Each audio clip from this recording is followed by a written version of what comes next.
안녕하세요. 30대 초반 몇 달 전 첫 아이를 출산한 여자입니다.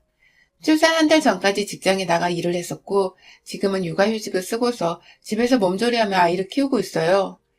참고로 저는 공무원이라 육아휴직을 1년간 쓰기로 했으며, 유급휴가라서 그 기간 동안 다달이 100만 원이 좀 안 되는 돈을 받을 수 있습니다.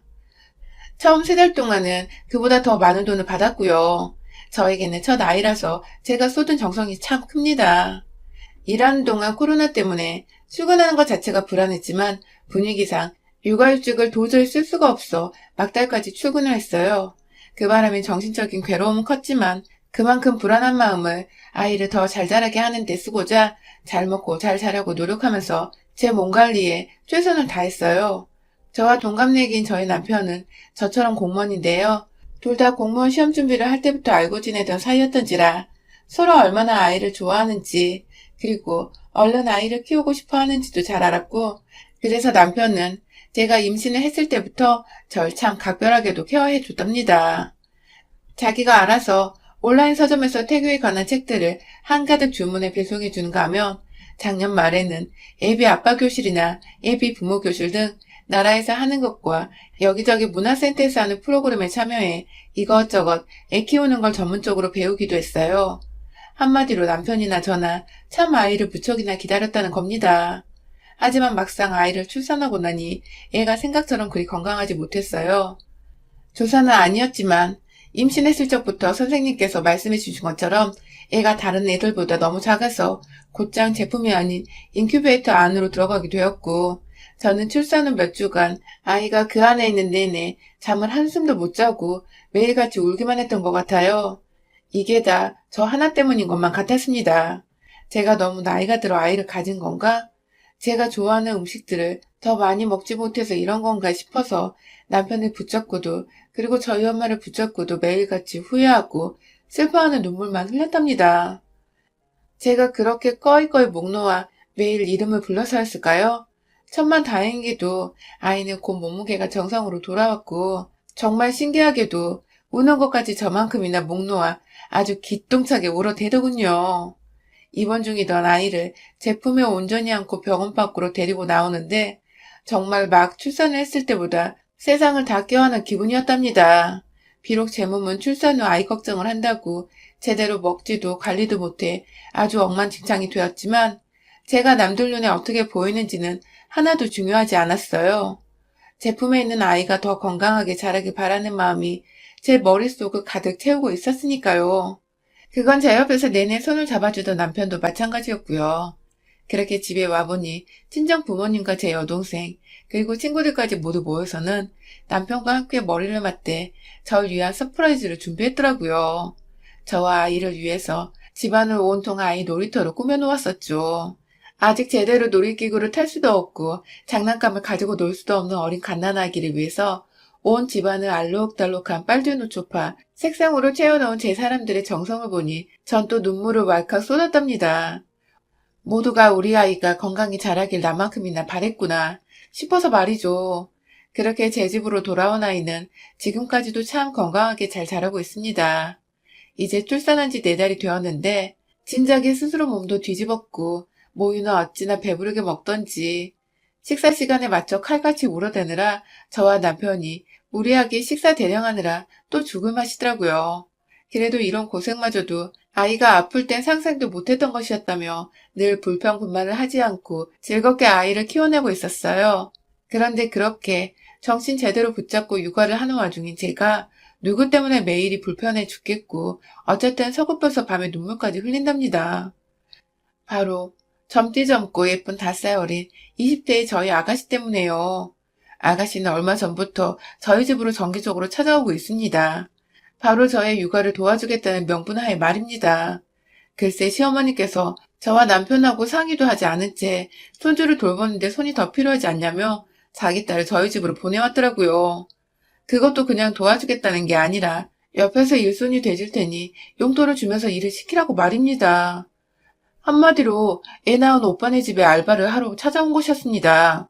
가족이 도와주러 왔는데 그깟 돈 좀 쥐어지는 게 뭐 어떠냐고 하실 분들도 계실 텐데 솔직히 저하고 아가씨 그리고 시어머니까지 싹 다 사이가 그렇게 좋지 못해요. 시어머니랑 아가씨가 저한테 결혼 전 제대로 실수를 하셨거든요. 제가 남편보다 공무원 시험을 1년 늦게 합격을 했는데 그때 두 분은 저를 기다리지 말고 공무원 수준에 맞는 여자를 만나라며 여기저기 남편한테 선자리를 주선했고 남편은 끝까지 거절은 했었지만 결국 시엄마와 선자리로 논쟁을 하던 카톡을 제가 읽어버린 바람에 잠깐 죄 없는 남편과도 헤어질 뻔 했었습니다. 자신은 다른 여자가 눈에 안 들어온다며 한결같이 저한테 매달려준 남편 덕분에 저도 힘내서 공부 합격하고 다시 만나기까지 할 수 있었지만 솔직히 공무원 수준을 운운하면서 자기 아들하고 제가 수준이 안 맞는다 생각을 하셨던 시어머니 태도 자체는 생각할수록 기분이 나빴어요. 그래도 무시를 하고 남편 하나 보면서 결혼을 하려 했는데 마지막에 아가씨가 쐐기를 박았죠. 저보고 참 독하다고 하더라고요. 제가 글쎄 공무원 남편한테 시집가겠다고 공무원 시험을 합격했다네요. 저 취업하고자 저 위에 한 공부를 한참 어린 여자가 자기 오빠랑 결혼하려고 독하게 공부를 한 거라고 치부를 해버리니 저도 열이 제대로 뻗쳐서 이 결혼 없겠다고 남편한테 이별 선언을 했네요. 뭐 지금 애까지 낳은 걸 보면 아시겠지만 또 남편이 죽어라 매달리니 저도 시어머니랑 아가씨는 웬만하면 안 보고 살고 싶다는 의사를 분명히 밝히고 결혼을 했습니다. 그런데 한동안 소식도 없고 왕래도 없었던 아가씨가 뜬금없이 시어머니와 무슨 꿍꿍이었는지 저희 집에 와서는 절 도와주는 대가까지 요구를 하니 황당한 걸 떠나서 뭐 이런 못 배운 것들이 다 있나 싶더군요. 꾸준하게 애가 없고 꾸준히 상대를 배려할 줄 모르는 태도들이 참 상대와 가치도 없는 것들 같았어요.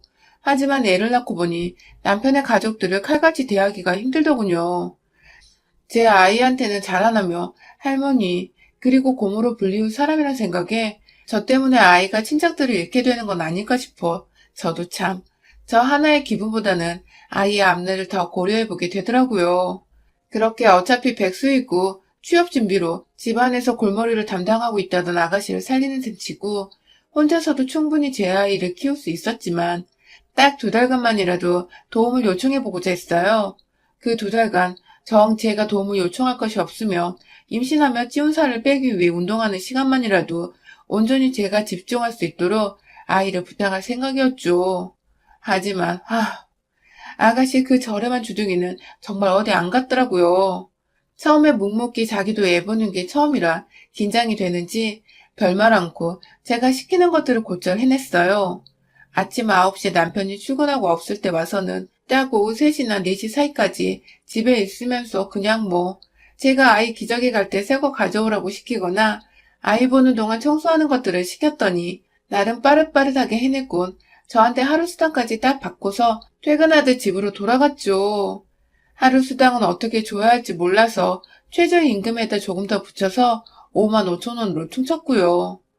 주말은 남편이 있으니 오지 말라고 했더니 처음엔 수입이 짭짤했는지 주말에도 오겠다고 우기더니 남편이 한 소리 하니까 그제서야 알겠다고 수긍하고 돌아섰죠. 아무튼 수당을 그 정도로 받기엔 하는 일이 너무 없었지만 아가씨도 이게 꿀잡인 걸 알고는 하루도 빠짐없이 집에 왔어요. 뭐 덕분에 저는 최소 1시간이라도 점심 먹고 아이가 잠든 시간에 맘 편하게 낮잠을 잘 수 있었고 아침에는 또 1시간 정도 동네 근처에 있는 공원을 몇 바퀴라도 걸어다니며 운동을 할 수 있었고요. 겨우 2시간 안 되게 자리를 비우는 대가로는 남도 아닌 남편의 여동생이니까 저도 아쉬운 것 없이 챙겨주려고 했어요. 그런데 혼자 애 보는 게 점점 쉬워졌는지 일주일 좀 지나서부터 애가 게으름을 피우더라고요. 제가 하루는 아이가 잠들자마자 따라서 낮잠을 잤어요. 중간에 아이가 깨도 시누이가 옆에 있으니까 개의치 않고 낮잠 좀 자겠다고 방에 들어갔는데 얼마나 잤을라나? 막 밖에서 저희 애가 자지러지게 우는 소리가 들리는 겁니다.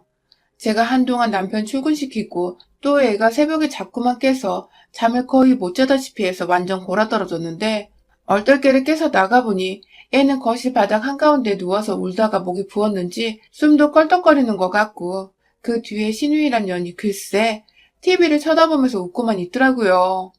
옆에는 애 만지는 손으로 손에 부스러기 묻어나는 과자를 잡수고 계시고 제가 아가씨 하면서 한번 째려보고는 아이를 급히 안아 달랬어요. 누굴 탓하겠나요? 남한테 아이 맡긴 제 잘못이죠.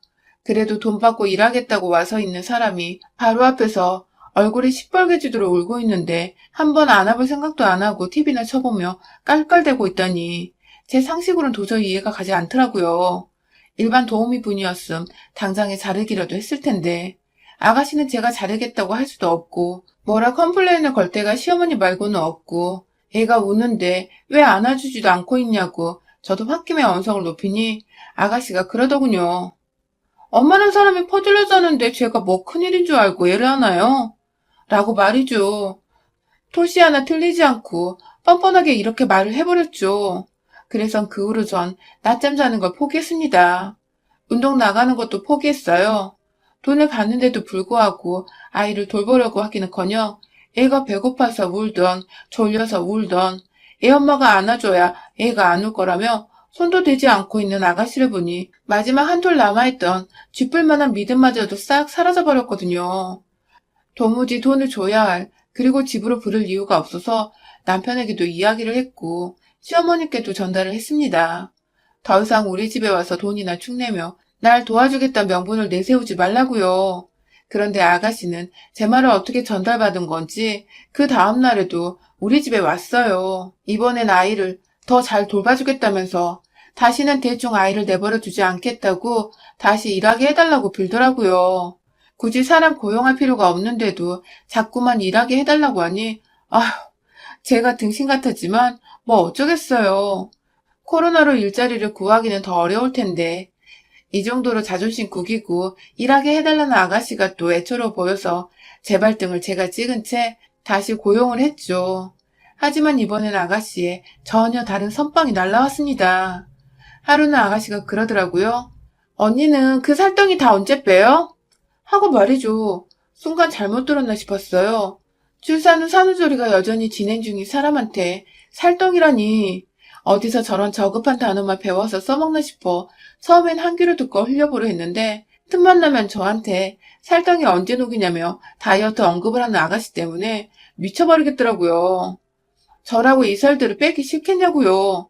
그래도 아가씨라도 있으니 밖에 나가서 동네라도 걷다가 들어오곤 했었는데 그마저도 제 아이를 제대로 돌보지 않길래 포기를 하고서 집에만 붙어있는 건데 여전히 모유수유를 하니 먹는 건 아이 생각하면 챙겨 먹어야 했고 조금이라도 저녁을 굶으면 힘이 빠져 새벽 내내 아이가 울어도 달래는데 힘이 붙이고 제가 죽을 것 같으니 삼시세끼는 꼬박 챙겨 먹었는데 그런 사람한테 살덩이를 녹이네 마네 하고 앉아있으니 기분이 나쁜 건 둘째치고 마음이 서럽더라고요. 그래도 출산 직후보다는 벌써 10kg를 넘게 뺀 상태였거든요.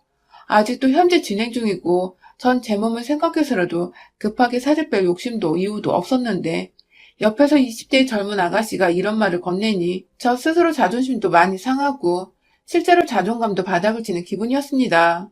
왜 내 돈 주고 일 시키는 아가씨한테 이런 모진 소리를 들어가며 내 기분을 망쳐야 하는 건가 싶어서 도무지 현 상황이 이해가 가지도 납득이 되지도 않았지만 죽어도 제 옆에서 돈 받아가며 일만 해야겠다는 아가씨를 떼어낼 재간은 없었어요. 그건 저보다 순둥이인 남편도 마찬가지였고요. 그러다가 얼마 전 결국 이 대가리 핀년을 제 집에서 제대로 쫓아냈습니다. 바로 치킨 덕분에 말입니다. 아니 글쎄 매일같이 제 몸뚱이를 위아래로 훑으면서 언니 살덩이 하고 절 비꼬듯이 말하던 아가씨가 글쎄 자기는 먹어도 살이 안 쪄서 큰일이라며 언니는 살 빼야 하니 보기만 하라고 치킨 한 마리를 주문한 겁니다. 저도 솔직히 모유수유 중 유난을 떨지는 말자는 입장인지라 먹고 싶은 건 간간히 먹으면서 지냈어요. 그렇다고 막 아이에게 자극적일지도 모르는 라면이나 술 같은 건 절대로 입에 대지 않았고요. 아이가 인큐베이터에 있었다 보니 제가 좀 더 신경을 안 쓸래야 안 쓸 수가 없었죠. 그런데 아이와는 별개로 제게 늘 살됐다고 무시나 하고 살을 빼라던 사람이 도와주기는커녕 뜬금없이 일하는 중에 치킨을 주문하다니. 누가 밖에서 문을 두드리길래 나가보니 현관 앞에 내내치킨 한 세트가 봉다리 안에 들어가 놓여져 있더라고요. 그걸 들고 집 안으로 들어와 아가씨에게 뭐냐고 건네주는 저나 그걸 주문하고서 아무렇지 않게 받아 부엌에서 세팅을 하려던 아가씨나 뭔가 굉장히 주객이 전도된 듯한 이 상황. 결국 아가씨는 치킨을 뜯어 먹었습니다. 순살을 시킨 게 아니었는지 뼈가 사르르 발려 나오는 것이 와 순간 저도 이성을 잃어 아가씨 옆에서 줏대 없이 치킨을 뜯어먹고 싶더라고요. 그 와중에 아이도 냄새가 자극적이었는지 배가 고프다고 보채기 시작하고 저는 결국 하루 수당을 다 챙겨주는 아가씨가 옆에서 태평하게 치킨을 뜯고 있는 걸 지켜보면서 혼자 아이를 들쳐업고 달래고 어루만지다가 결국 모유수유를 또 했죠. 그때 뭔가 딱 하는 소리가 들렸어요. 아니 이게 글쎄 냉장고 안에 남편이 마시겠다고 둔 맥주 하나를 지 맘대로 꺼내 마시기 시작한 겁니다. 육아를 도우러 왔는데 일하는 중에 맥주라니. 그것도 치킨에 맥주. 다이어트 안 하냐고 새언니 면박 주고 살덩이라나 뭐라나 개념 말아먹은 단어를 쓰며 열을 받게 하더니 지 혼자 보란듯이 치맥을 하면서 저와 눈이 마주치자 한다는 말이. 언니는 그 살덩이 다 빼기 전에 양심이 있으면 이런 거 쳐다도 보지 마요. 그러다 그 살덩이가 아니라 우리 오빠가 언니한테서 떨어져 나가는 수가 있어. 라고 말입니다. 그리고는 이내 너무 열이 받아서 입안에서 고이는 마른 침을 삼키자 저 언니 봐라. 언니 지금 입맛 다시는 거예요? 그러니까 살이 그렇게 뒤룩뒤룩 찌지. 돼지 새낀 저팔계처럼 나는 겁니다. 순간 아가씨에게 이 상황을 모면할 방법은 없다는 것을 보여줘야 했습니다. 인큐베이터에서 자라나온 내 새끼가 밥 먹는 건 둘째치고 애 낳느라 고생하고 여전히 그 고생이 현재 진행 중인 저한테 보란듯이 살찐 걸 언급하며 하다하다 돼지 새낀 저팔계 같다는 아가씨 아니 저 두둥이만 살아있는 쌍놈의 새끼를 개박살 내주기로 했습니다. 조용히 안방에 들어가 아이를 요란만에 억지로 눕혔어요. 애가 우는데 차마 나오기 눈물 났지만 그날 이 새끼를 완전히 해결봐야겠다는 생각에 저팔계인 마냥 제 한 손에 스트레칭 한다고 세워놓은 스트레칭 봉 하나를 쥐고 부엌으로 갔어요. 그걸 모른 채 언니도 찔려서 안방으로 들어간 거죠? 하며 쪼개고 있던 신우의 머리통을 그대로 뒷덜미부터 잡아 밀쳐 치킨 종이 봉다리 안으로 처박아 버렸습니다. 그 와중에 치킨을 반반 세트로 주문했던지 한쪽엔 양념이 한쪽엔 치즈 스노우윙인지 유명한 그 머시기가 있었는데 그게 딱 반반으로 얘 얼굴에 묻혔더라고요. 아 푸푸 거리면서 여전히 저한테 뒷덜미가 잡힌 채 치킨 양념 속에 묻혀있던 아가씨는 급기야 손을 등 뒤로 뻗으며 제 손을 떼어내려고 안간힘을 썼지만 뭐 아가씨 말대로 전 저팔계인걸요. 돼지 새끼 화나면 얼마나 무서운지 맛 좀 보여주겠다며 몇 번 손으로 아가씨 머리통을 치킨 상자 안으로 집어넣었다 빼기를 반복하다가 정신을 못 차리는 그 얼굴에 마시던 맥주를 부어버렸습니다. 나한테 돈 받고도 치킨 사 먹고 일은 안 하고 아주 꿀잡이지 그치? 하면서 그 돈 도로 돌려받기 전에 너 오늘 이 집에서 못 나간다? 는 말과 함께 머리 채로 들어올려 부엌 바닥에 집어 던졌어요. 그리고 손에 든 스트레칭 봉으로 미친년 마냥 쑤시고 위로 올렸다 내리치면서 혼이 쏙 빠지게 처먹게 해주니 그제서야 언니가 걱정되어 다이어트 자극을 주려고 일부러 한 말이라고 언니는 절대 저팔계가 아니라고 별 와닿지도 않는 변명을 하더라고요. 전 나 그냥 저팔계 할래 하면서 이번엔 맨손으로 더 죽일 듯 해줬고요. 그 와중에 방 안에 있는 제 아이는 어찌나 효자이던지 엄마와 고모의 싸움에 쥐죽은 듯 조용히 있더라고요. 그리고 이내 전 아가씨의 핸드폰을 꺼내들어 아가씨에게 그간 받은 돈을 다 토해내라고 했습니다. 더 처먹기 싫으면 돈 안 줘도 된다고 하니 몇 분 정도 버티며 제 손바닥에 피부살이 부어오를 때까지 참았다가 결국 비밀번호 알려주겠다고 알아서 핸드폰 가져가더니 비밀번호를 찍어 저한테 주더군요.